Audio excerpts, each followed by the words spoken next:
Yep, and it does all these up and down and around and all that other stuff. But look at this. If you look at the SPY on the 15-minute, it has never recovered since the open. See it? Even though it comes up and it goes down and then it bounces around VWAP and all this other stuff. But look at the overall trend of it. Straight to hell on SPY. And look at the 15. It's on its third 15-minute EWO to the downside. See it? Now, what's cool about that is we got to use Apple in conjunction with it.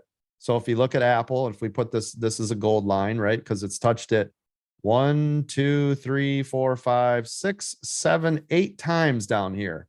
This is a huge level of support for Apple. So as soon as it touched, boom, SPY popped up. So you got your quick scalp buck to the upside, waiting to see the next pullback or what it's going to do at this point. But I love the fact that you saw the call off the bottom, because isn't it better to be in a call on support than a put on support? Absolutely. You trust me, I've lost $6,000 doing it the opposite way. Yep. Yeah, that's called FOMO, right? Everybody's like, oh, it's just going to keep going down forever. The beauty is if you were in the put, you got paid all the way down, right? If you're in the 2-minute EWO, hell, you're still in it. You still aren't touching it. See it? The 2-minute people, because it's not anywhere near VWAP here, you're just like loving life, right? Just leaving it alone type of situation. For everybody else, though, we're just making these quick scalps or we're looking at other trades, but we're watching key critical levels. So if you are in a position to take, right, let's say you bought the 2-minute, pulls back, here's 50, comes back, it pulls back, here's 20, comes back, pulls back, there's 20. Do you see how you get to keep doing that? And it will just continue to do this.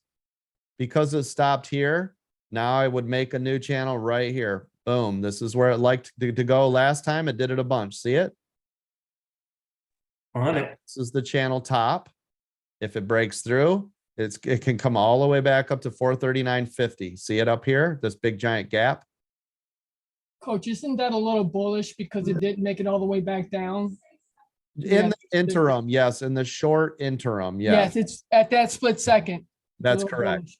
And Yep, now we that got is the arrow up. Thank you. Yep, that is correct, because it did not immediately come back. So now, again, we just have to be patient. Now we're up here in this new channel.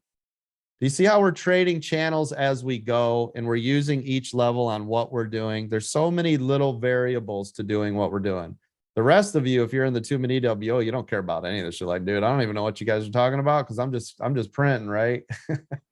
This is why I said do the 2-minute EWO and all the scalping comes later, because I have to overanalyze, overcalculate, constantly be watching, always monitoring. Guys, I could have been in a put since the open and be up.